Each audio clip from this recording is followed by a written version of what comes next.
So hello friends, welcome back to our channel. आज हम लोग करने जा रहे हैं BCOG 171 principle of micro economics का। आज हम ब्लॉक 2 स्टार्ट करेंगे, जिसमें हमें कंज्यूमर बिहेवियर एंड के बारे में पढ़ना है। ठीक है, और अब तक हमने ब्लॉक 1 कंप्लीट कर लिया है, जो कि मैंने अपना प्रीवियस वीडियो में क्लियरली एक्सप्लेन कर दिया है। दिया है। सो मेक श्योर कि आप पहले वो वीडियोस देख लें, फिर इस वीडियो को स्टार्ट करें। ठीक है, तो स्टार्ट करते हैं अपने ब्लॉक 2 के यूनिट थर्ड को, जो कि है कंज्यूमर डिमांड। तो हाँ, तो देखो इंट्रोडक्शन में ये दे रखा है कि इस यूनिट में हमें पढ़ना है लॉ ऑफ डिमांड। ठीक है, डिमांड शेड्यूल, डिमांड कर्व और factors influencing demand of a commodity. मतलब कौन कौन से फैक्टर्स ऐसे होते हैं जो डिमांड ऑफ अ कमोडिटी को अफेक्ट करते हैं। ठीक है, और जो लॉ ऑफ डिमांड होते हैं उसके ऑपरेशन क्या क्या है, मतलब कैसे उसको यूज किया जाता है, और लॉ ऑफ डिमांड कैसे यूजफुल होता है गवर्नमेंट के लिए ताकि वो कमोडिटी की प्राइस को फिक्स कर सके। ठीक है, तो ये सब हमें इस यूनिट में पढ़ना है। और हाँ, तो ह्यूमन नीड्स को सेटिस्फाई करना, सारे प्रोडक्शन यूनिट्स जितने भी हमारी इकोनॉमी में, उनका बेसिक एंड और मतलब जैसे गोल होता है, ऑब्जेक्टिव होता है कि वो ह्यूमन नीड्स को सेटिस्फाई करता है। बट हमारे नेचर में जितने भी रिसोर्सेज अवेलेबल हैं वो लिमिटेड हैं इन रिलेशन टू जो ह्यूमन के वांट्स हैं वो अनलिमिटेड है। हम मतलब सभी नीड्स और वांट्स को फुलफिल नहीं कर सकते हैं। ठीक है, और ये हमने देख लिया। For rational consumer has to make an optional use of available resources. ठीक है, तो जो मतलब रेशनल कंज्यूमर्स होते हैं उन्हें एक वो करना होता है, ऑप्शनल यूज। मतलब हम अपने रिसोर्सेज जितने भी अवेलेबल है हमारे पास, उसका ऑप्टिमम यूटिलाइजेशन करना होगा। ठीक है, मतलब ऐसे हम रिसोर्सेज को वेस्ट नहीं कर सकते सारे गुड्स और गुड्स को प्रोड्यूस करने में, जो सभी नीड्स और वांट्स को सेटिस्फाई करें, क्योंकि जो रिसोर्सेज हमारे पास अवेलेबल है वो तो लिमिटेड है ना। तो हम सिर्फ उन्हीं प्रॉब्लम्स को सॉल्व करेंगे, उन नीड्स और वांट्स को सॉल्व करेंगे और गुड्स प्रोड्यूस करेंगे उनके लिए जो कि ज्यादा नेसेसिटी हो। ठीक है, मतलब ज्यादा जरूरत वाली चीजें हों, क्योंकि रिसोर्सेज बहुत लिमिटेड है और स्केयर है इकोनॉमी में।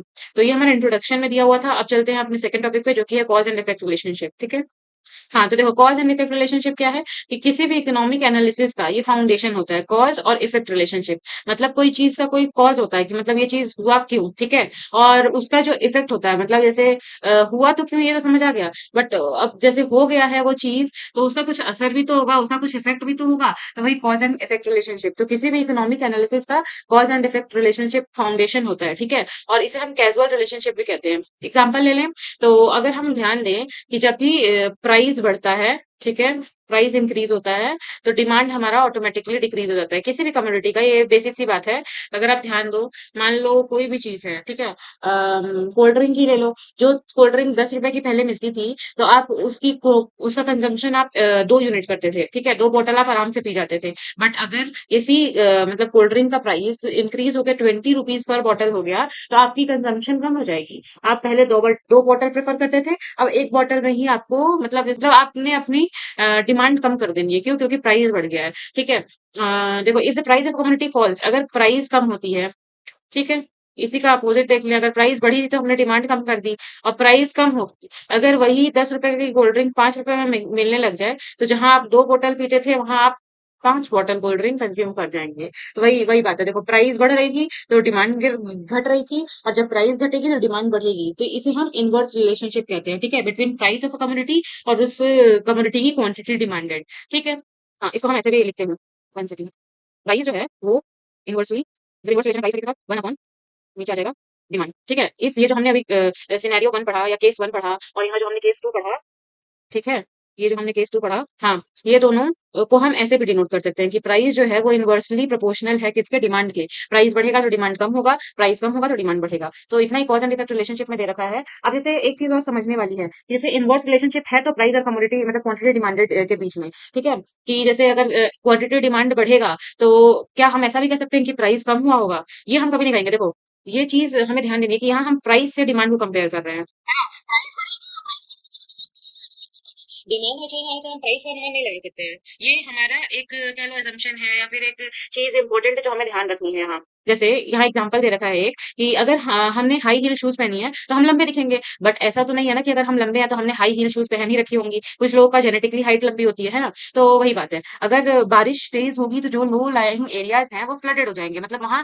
पूरा पानी भर जाएगा। बट अगर लो लाइंग एरियाज जो हैं वो फ्लडेड हैं, वहां पूरा पानी भरा हुआ है, तो जरूरी तो नहीं है कि वहां बारिश ही हुई होगी, है ना? वहां हो सकता है ड्रेनेज हो, सीवेज प्रॉब्लम हो, तो पानी कहीं से भी आ सकता है। तो वही बात है। आप देखो आगे और चलते हैं हम लोग। ठीक है, जो ऊपर दोनों क्वेश्चंस थे उसके आंसर नो है, ठीक है। We will explain this with reference to situation of price and quantity demanded relation given above. A casual relationship explains the relationship between two variable. ये चीज भी आपको ध्यान देनी है कि कैजुअल रिलेशनशिप क्या करता है, दो वेरिएबल के बीच में रिलेशन एक्सप्लेन करता है, ठीक है। दो वेरिएबल, ये टू वेरिएबल इंपॉर्टेंट है। पहला हमारा कॉज वेरिएबल, दूसरा हमारा इफेक्ट वेरिएबल। कॉज वेरिएबल आपको पता ही है, सिंपल नाम से पता चल रहा है, मतलब से कॉज उसका कारण क्या है, मतलब कोई भी चीज है उसका कारण क्या है, तो वो कॉज वेरिएबल है। और इफेक्ट वेरिएबल उसका परिणाम क्या है, मतलब उसका रिजल्ट क्या आया है, ठीक है, तो वो इफेक्ट वेरिएबल है। तो जो कॉज वेरिएबल है उसे हम इंडिपेंडेंट वेरिएबल कहते हैं। अब जैसे हाँ, जैसे ऊपर वाले एग्जांपल से ही समझते हैं हम कि बहुत तेज बारिश हुई और जो लो लाइंग एरियाज थे वो फ्लडेड हो गए, वहां पूरा पानी भर गया, ठीक है। तो इसमें कॉज वेरिएबल क्या है, कारण क्या है, मतलब जैसे पानी भरा तो भरा, बट पानी भरा कैसे, उसका कारण क्या है, बारिश हुई है। तो जो बारिश हुई है वो हमारा इंडिपेंडेंट वेरिएबल है। बारिश जो है हमारा वो पानी पे डिपेंडेंट नहीं है, पानी भरने पे डिपेंडेंट नहीं है, बट जो पानी भरा है वो तो बारिश पे डिपेंडेंट है ना, तो वो हमारा डिपेंडेंट वेरिएबल हो गया, वो इफेक्ट वेरिएबल हो गया। क्या इफेक्ट क्या था कि पानी पूरा भर गया है, तो वो इफेक्ट वेरिएबल जो होता है वो डिपेंडेंट वेरिएबल होता है, ठीक है। अब change in dependent variable depends upon change in independent variable, ये सिंपल सी बात, ये तो इजीली समझ आ रही है। अब जैसे देखो हमारे प्राइस और डिमांड के केस में देखें तो हमारा जो प्राइस है, हाँ देखें तो जो हमारा प्राइस है ना, प्राइस जो है हमारा वो है हमारा इंडिपेंडेंट वेरिएबल, और जो हमारा डिमांड है वो हमारा डिपेंडेंट वेरिएबल है, ठीक है। तो अब देखो change in dependent variable, demand तो हमारा डिपेंडेंट वेरिएबल है ना, किस पे डिपेंड है, प्राइस पे डिपेंड है। अगर प्राइस बढ़ेगा, ठीक है, तो हमारा डिमांड कम हो जाएगा। अगर प्राइस कम होगा तो हमारा डिमांड जो है वो बढ़ जाएगा। तो किसमें चेंज आने से किस पे असर पड़ रहा है, प्राइस में चेंज आने से डिमांड पे असर पड़ रहा है। तो जो प्राइस है वो हमारा है इंडिपेंडेंट वेरिएबल, और जो डिमांड है वो हमारा डिपेंडेंट वेरिएबल है। बस इतनी सी बात है इस टॉपिक में। अब ये जो दो वेरिएबल्स हैं इनके बीच में जो रिलेशनशिप है इसको हम एक्सप्लेन इस इक्वेशन से भी कर सकते हैं। कैसे, जो Q D left hand side लिखा है is equals to function of price, मतलब quantity demanded is equals to function of price. तो जो हमारा क्वांटिटी डिमांडेड है वो डिपेंडेंट वेरिएबल है, किस पर डिपेंडेंट है, प्राइस पे, जो कि हमारा इंडिपेंडेंट वेरिएबल है। देखो पी चेंजेस, मतलब जो कॉज है, प्राइस जो है वो क्या है, वो कॉज है, ठीक है। और क्वांटिटी डिमांडेड, अगर पी चेंज होगा, मतलब अगर कॉज में चेंज आएगा तो इफेक्ट में भी चेंज आएगा, वही चीज है। We can not reverse this relationship, ये बहुत इंपॉर्टेंट पॉइंट है, एक तरीके से देख लो, हम इस रिलेशनशिप को रिवर्स नहीं कर सकते हैं, ठीक है। मतलब जैसे हम डिमांड में चेंज आने से प्राइस में चेंज होगा ऐसा नहीं कह सकते हैं, हमेशा चेंज प्राइस में चेंज होने से डिमांड में ही चेंज आएगा, क्योंकि जो प्राइस है हमारा वो कॉज वेरिएबल है और जो डिमांड है हमारा वो डिपेंडेंट वेरिएबल है, ठीक है। बस इतनी सी बात थी। इसको हम इकोनॉमिक एनालिसिस के पॉइंट ऑफ व्यू से देखें तो हम इसको ऐसे भी लिख सकते हैं, X is equals to F, मतलब फंक्शन ऑफ वाई, जहाँ पे जो एक्स है हमारा वो डिपेंडेंट वेरिएबल होता है। तो इसी के बेसिस पे हमने ये वाला इक्वेशन बनाया है, ये वाला जो हमारा वो है इक्वेशन है वो यहाँ से निकल के आया है, क्योंकि जो एक्स है हमारा वो डिपेंडेंट वेरिएबल होता है। तो प्राइस और डिमांड में हमारा डिपेंडेंट वेरिएबल तो डिमांड है, तो हमने क्वांटिटी डिमांडेड को लेफ्ट साइड लिखा है is equals to function of Y, जहाँ पे वाई हमारा इंडिपेंडेंट वेरिएबल, देखो यहाँ लिखा हुआ है साफ साफ, वाई हमारा इंडिपेंडेंट वेरिएबल है। तो वाई को हमने मतलब वाई जो है राइट साइड पे है तो फंक्शन ऑफ प्राइस लिख दिया है, हमारे केस में प्राइस जो है इंडिपेंडेंट वेरिएबल है, ठीक है। तो अब देखो यहाँ जो चार फिगर्स दिए हुए हैं इसमें ये पूछा है कि कौन सा ऐसा फिगर है जो हमारे इस इक्वेशन को, इस इक्वेशन को कह या जस्टिफाई करता है उसको, ठीक है। तो अब समझ लेते हैं, देखो हमें क्या करना है, एक्स जो है हमारा, एक्स जो है वो डिपेंडेंट वेरिएबल है। हाँ तो देखो ये जो पहला वाला हमारा डायग्राम है ये हमारी इक्वेशन को जस्टिफाई नहीं कर रहा है, क्यों, क्योंकि जैसे जैसे वाई बढ़ रहा है वैसे वैसे एक्स बढ़ रहा है ना। बट हमारे केस में क्या था, जैसे जैसे क्वांटिटी डिमांडेड, जैसे जैसे प्राइस बढ़ रहा था वैसे वैसे क्वांटिटी डिमांडेड घट रहा था। दूसरा वाला देखते हैं, अब जैसे ये हमारा प्राइस है यहाँ पे और ये हमारा क्वांटिटी डिमांडेड है, ठीक है। हाँ तो अब देखो जैसे जैसे प्राइस बढ़ रहा है वैसे वैसे क्वांटिटी डिमांडेड कम हो रहा है, तो इस इक्वेशन के हिसाब से ये वाला डायग्राम इसको एब्सोल्युटली जस्टिफाई कर रहा है, ठीक है। हाँ तो सही डायग्राम ये है, क्योंकि प्राइस जैसे जैसे बढ़ रही है वैसे वैसे हमारी क्वांटिटी डिमांडेड जो कि लेफ्ट साइड पे है, और लेफ्ट साइड पे हम हमेशा डिपेंडेंट वेरिएबल दिखाते हैं और राइट साइड पे हम इंडिपेंडेंट वेरिएबल दिखाते हैं, ठीक है। तो ये था हमारा cause and effect relationship. I hope कि आपको अच्छे से क्लियर हुआ होगा, और अगर आपको मेरा पढ़ाया हुआ थोड़ा भी समझ आ रहा है तो आप इस वीडियो को अपने दोस्तों के साथ शेयर जरूर करिएगा, ठीक है। तो आते हैं अपने नेक्स्ट टॉपिक पे जो कि नेचर ऑफ डिमांड। हाँ तो देखो नेचर ऑफ डिमांड में हमें पहले ये समझना है कि वांट और डिमांड में अंतर क्या होता है, ठीक है। वांट क्या होता है, वो कमोडिटी होती है कि जो कंज्यूमर की विश होती है कि मतलब मुझे ये चीज चाहिए, ठीक है। बट ऐसा होता है कि जैसे हमारे पास उसको खरीदने की परचेजिंग पावर नहीं होती है, बट होता है ना कि मुझे ये भी चाहिए वो भी चाहिए। हमारे जो ऑनलाइन प्लेटफॉर्म होते हैं, शॉपिंग प्लेटफॉर्म होते हैं, उसके विश लिस्ट में हमने बहुत सारे प्रोडक्ट्स ऐड कर रखे होते हैं, बट हम परचेज तो सब नहीं करते हैं ना। तो वो हमारे क्या है, वांट्स हैं, ठीक है। बट डिमांड वो चीज होती है जिसके जिसको परचेज करने के लिए हमारे पास पैसे हों, ठीक है, जिसके लिए हम कैपेबल हों कि उसके लिए हम पे कर सकते हैं, वो हमारी डिमांड होती है। देखो this want is not necessarily backed by purchasing power to buy the commodity, मतलब जो हम कमोडिटी हमारे जो वांट है हमारी उस वो बैक्ड बाय नहीं होती है, मतलब हमारे पास वो परचेजिंग पावर नहीं होती है कि हम उस कमोडिटी को परचेज कर पाएं, ठीक है। बट अगर हम देखें कि the demand of commodity on the other hand is the wish of the consumer to get a commodity backed by sufficient purchasing power, ठीक है। मतलब डिमांड क्या है, मतलब वो हमारी ऐसी वांट होती है, ऐसी कंज्यूमर की ऐसी विश होती है जिसके लिए मतलब जिसके लिए कंज्यूमर के पास सफिशिएंट परचेजिंग पावर होती है, मतलब सफिशिएंट मनी होती है कि वो परचेज कर सकता है। बट अभी मेरे बातों मतलब मेरे वर्ड्स पे ध्यान देना, परचेज कर सकता है, किया नहीं है, ठीक है। अगर वो परचेज कर लेता है उस कमोडिटी को, तो उसे हम कहते हैं, यहाँ दे रखा है देखो, अभी हम परचेज नहीं किए हैं, वो डिजायर्ड परचेज है। ये जो हमारा डिमांड होता है, ये डिजायर्ड डिमांड होता है, हमने अभी कुछ परचेज नहीं किया है, बट हमारी कैपेबिलिटी है कि हम उसे परचेज कर लेंगे। अगर हम उसे परचेज कर लें तो वो हमारा एक्चुअल परचेज हो जाता है, ठीक है। ये चीज ध्यान में रखना। तो ये था हमारा डिमांड और वांट में डिफरेंस, ठीक है। The amount of commodity that consumer wish to purchase by the purchasing power is quantity demanded. Quantity demanded के रिलेटेड 3 इंपॉर्टेंट पॉइंट्स है जो दिमाग में बैठाना बहुत जरूरी है। पहला ये कि क्वांटिटी डिमांडेड जो है वो desire to be purchase by the consumer है, ठीक है, rather than the consumer actually succeed in purchasing, ठीक है। मतलब डिजायर है, ठीक है, मतलब इच्छा है कि हम उसे परचेज करें, और हमारे पास सफिशिएंट परचेजिंग पावर भी है। ऐसा नहीं कि हमारे पास हम उसके लिए कैपेबल नहीं है कि उसके लिए पे कर पाए, ऐसा बिल्कुल नहीं है, हमारे पास उसके लिए पैसे भी हैं, बट हम परचेज नहीं कर रहे हैं उसे, ठीक है। और वांट क्या होती है, ऐसी इच्छाएं होती हैं, ऐसी डिजायर होती हैं जिसके लिए हमें हमारे पास परचेजिंग पावर नहीं होती है, ठीक है। तो पहली चीज क्वांटिटी डिमांडेड के बारे में ये हो गई। दूसरी ये है कि क्वांटिटी डिमांडेड जो होती है वो ऑलवेज फ्लो कॉन्सेप्ट है, ठीक है। जो मतलब over a period of time measurable होती है, ये स्टॉक कॉन्सेप्ट नहीं होती है। जो हमारी क्वांटिटी डिमांड होती है या डिमांडेड कह लो, क्वांटिटी डिमांडेड जो है ये फ्लो कॉन्सेप्ट है, स्टॉक कॉन्सेप्ट नहीं है, ठीक है। हम कभी भी quantity demanded at a point of time नहीं देखते हैं, ठीक है, over a period of time देखते हैं। तो ये हमारा सेकंड पॉइंट था। एंड थर्ड वन ये है कि quantity demanded of a commodity has an economic meaning only at a given price, ठीक है।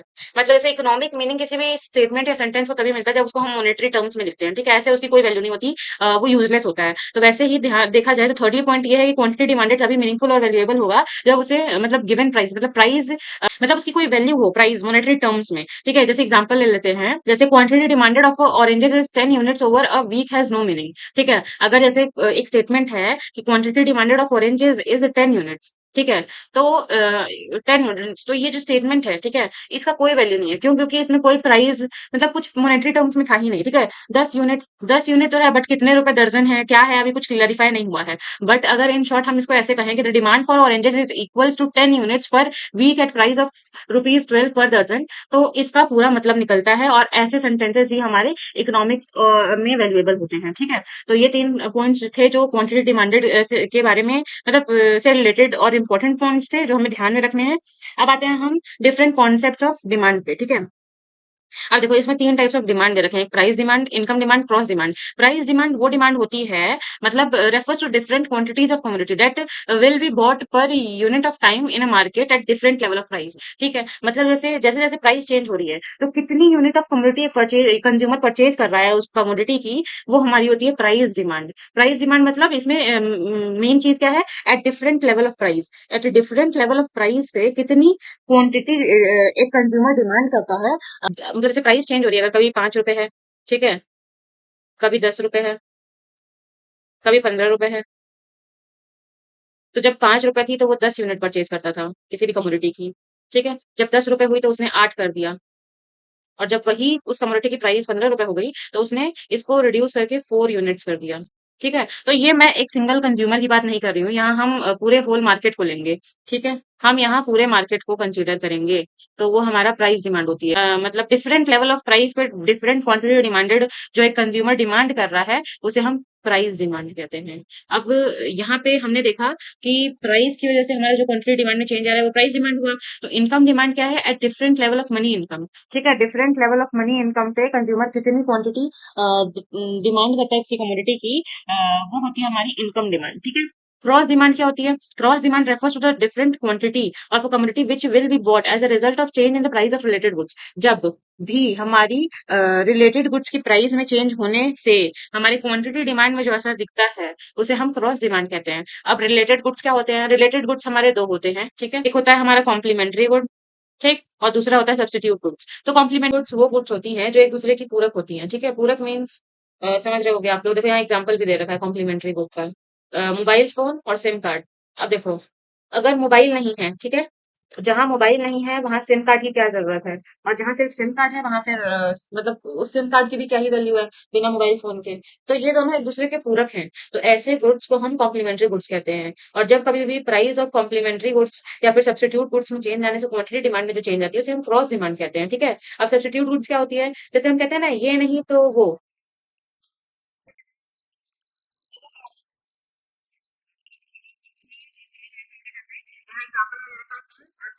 ठीक है। अब जैसे अगर मान लो टी का प्राइस बढ़ा, ठीक है, अगर टी का प्राइस बढ़ा तो लोग स्विच कर जाएंगे कॉफी, कॉफी ज्यादा प्रेफर करेंगे पीना। अगर कॉफी की प्राइस बढ़ती है तो लोग टी प्रेफर करेंगे पीना, है ना। तो जब कभी भी हमारे कॉम्प्लीमेंट्री और सब्स्टिट्यूट गुड्स में चेंजेस आते हैं, ठीक है, ऐसे ही मोबाइल फोन के केसेस में देखो ये कॉम्प्लीमेंट्री होते हैं। ठीक है।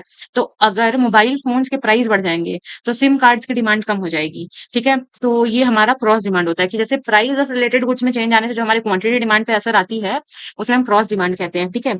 अब when you demand a TV set, अब देखो यहाँ एक अच्छा एग्जांपल भी दे रखा है, कॉम्प्लीमेंट्री गुड्स का है, मतलब एक दूसरे के पूरक है, मतलब ये एक दूसरे के बिना अधूरे हैं एक तरीके से, ऐसा कह लो। ठीक है। तो टीवी जब भी आप खरीदोगे तो उसके लिए आपको डिश चाहिए ही, तो आप टाटा स्काई कनेक्शन लगवा लो या कुछ भी लगवा लो। तो अगर आपके पास टीवी नहीं है तो डिश बेकार है, अगर डिश है तो टीवी चाहिए आपको, है ना। तो ये कॉम्प्लीमेंट्री गुड्स होते हैं। अब देखो दो तरीके के डिमांड और दे रखे हैं, डायरेक्ट डिमांड और डिराइव डिमांड। ठीक है। डायरेक्ट डिमांड वो डिमांड होती है जो फॉर पर्सनल यूज होती है, खुद के यूज के लिए होती है।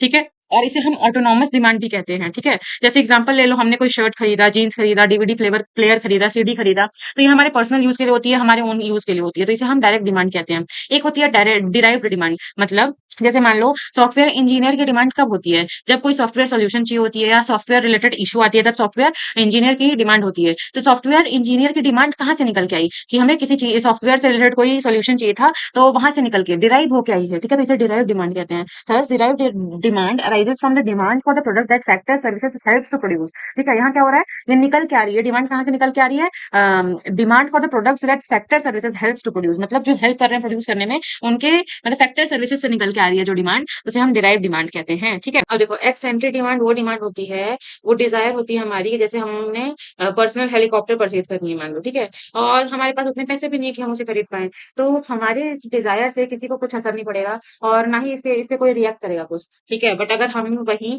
ये हमारी डिजायर होती है कि हमें होंडा कार परचेज करनी है और हमारे पास सफिशिएंट पैसे भी हैं उसे परचेज करने के लिए, ठीक है, तो अगर हम अपनी इस डिजायर को एक्सप्रेस करें कि हमें कार परचेज करनी है, तो वो एक पूरा मोशन स्टार्ट हो जाता है, मतलब प्रोडक्शन स्टार्ट हो जाती है उस कार की, डिजाइनिंग सब कुछ एकदम मतलब जैसे एक्स पोस्ट डिमांड हो गई है। ठीक है। ऐसे डिमांड को हम एक्स पोस्ट डिमांड कहते हैं। और एक्स एंट्री डिमांड वो डिमांड और डिजायर जिसके जिसके लिए हमारे पास हम मतलब उसके लिए उतने कैपेबल नहीं थे, उतनी हमारी एबिलिटी नहीं थी कि हम उसके लिए पे कर पाए।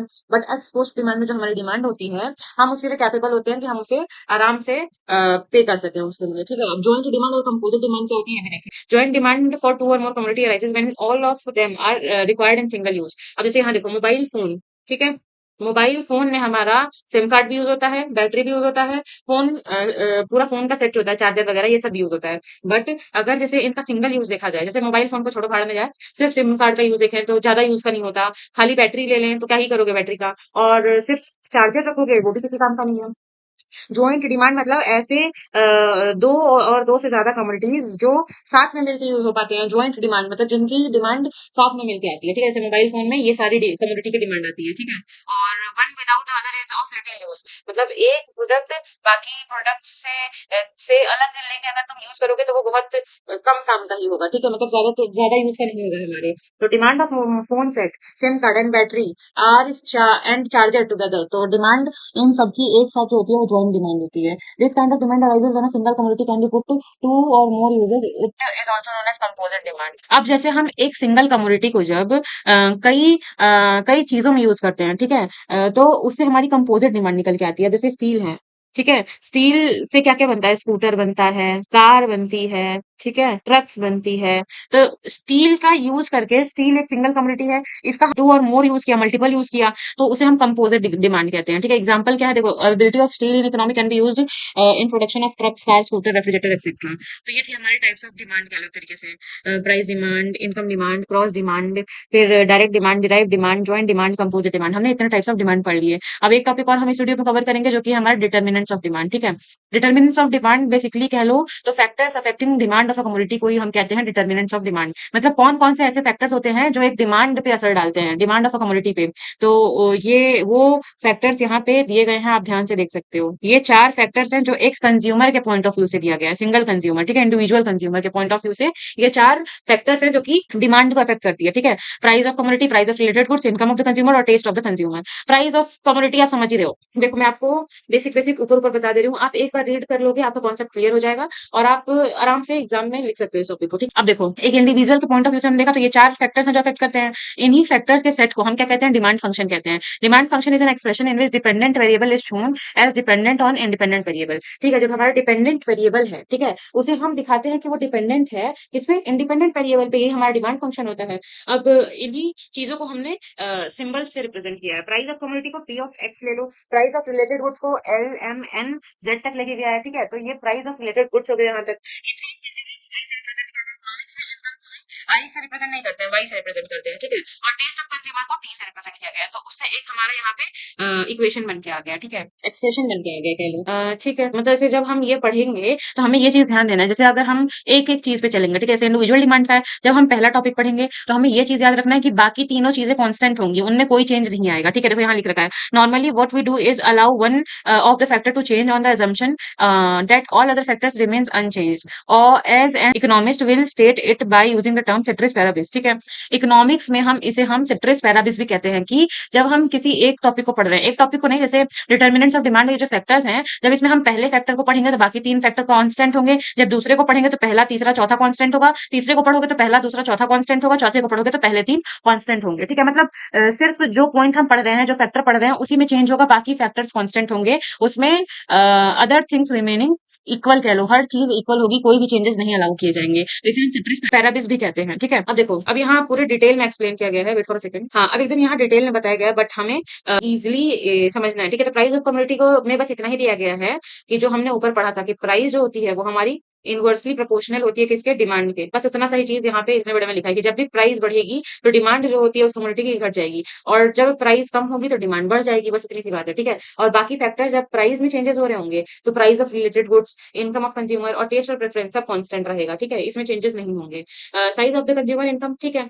अब जब इनकम बढ़ेगी तो डिमांड हमारी बढ़ेगी, इनकम कम होगी तो डिमांड हमारी कम होगी, तो इसमें हमारा डायरेक्ट रिलेशनशिप होता है। इनकम बढ़ेगी, ये हमारा डायरेक्ट रिलेशनशिप होता है इनकम और डिमांड ऑफ कंज्यूमर का, ठीक है। इनकम बढ़ेगा तो डिमांड बढ़ेगा, इनकम कम होगा तो डिमांड कम होगा। इसमें भी 2 केसेस आ गए हैं, ठीक है। जब नॉर्मल गुड होगा, ठीक है, मतलब जैसे नॉर्मल गुड्स होंगे तब ये हमारा सिचुएशन सही होगा, ठीक है। बट वही इंफीरियर कमोडिटी के केसेस में, तो इंफीरियर मतलब जो लो क्वालिटी गुड्स होते हैं उसके केस में भाई कोई क्यों चाहेगा कि जब मेरी इनकम बढ़े तो मैं बेकार क्वालिटी ऑफ प्रोडक्ट यूज करूं, बिल्कुल नहीं, सब ब्रांडेड प्रोडक्ट पे शिफ्ट करेंगे, है ना। तो वही बात है यहाँ पे भी कि इंफीरियर कमोडिटी के केसेस में क्या होता है, जब इनकम बढ़ती है तो डिमांड कम होती है। भाई इंफीरियर कमोडिटी के पॉइंट ऑफ व्यू से समझो ना, जैसे जैसे हमारी इनकम बढ़ेगी, ठीक है, हम उस कमोडिटी की डिमांड को कम कर देंगे और ब्रांडेड प्रोडक्ट पे शिफ्ट कर जाएंगे, ठीक है। तो जब इंफीरियर कमोडिटी के पॉइंट ऑफ व्यू से देखें तो हमारी इनकम और डिमांड के बीच में इनवर्स रिलेशनशिप होता है, बट नॉर्मल कमोडिटी के केस में डायरेक्ट रिलेशनशिप होता है। जब इनकम बढ़ेगी तो डिमांड बढ़ेगा, इनकम कम होगी तो डिमांड कम हो जाएगा। अब देखो फिर यहाँ पे 3 ग्राफ दिया गया है, इसमें से बताना है कि कौन सा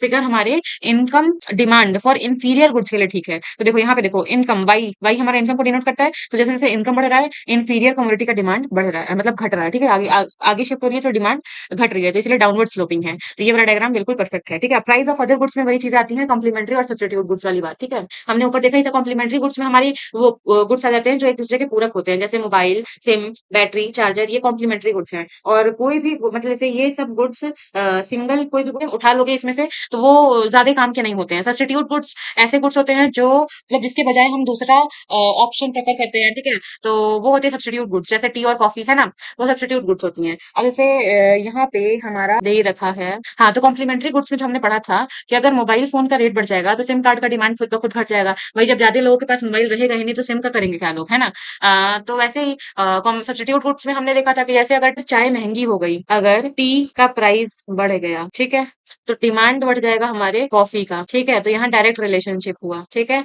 और कॉम्प्लीमेंट्री गुड्स में अगर मोबाइल फोन का रेट बढ़ता है ना, मोबाइल फोन का रेट अगर हम इंक्रीज कर रहे हैं तो हमारे सिम कार्ड का डिमांड घट जाता है। कॉम्प्लीमेंट्री गुड्स और सब्स्टिट्यूट गुड्स के प्राइस में चेंज आने से भी हमारे डिमांड ऑफ कमोडिटी पे असर पड़ता है। तो ये था हमारा प्राइस ऑफ रिलेटेड गुड्स, ठीक है। तो अब आगे बढ़ते हैं टेस्ट ऑफ कंज्यूमर, ठीक है। अब देखो किसी भी कंज्यूमर को कोई चीज पसंद आ जाएगी तो वो उसको ऑब्वियसली ज्यादा परचेज करेगा। और अगर कोई चीज पसंद नहीं आई, ठीक है, और उसका टेस्ट अब वैसा नहीं रहा, चेंज हो गया टेस्ट, ठीक है, चॉइस पहले कुछ और थी बट अब कुछ और है, तो भी उस कमोडिटी के डिमांड में असर पड़ेगा।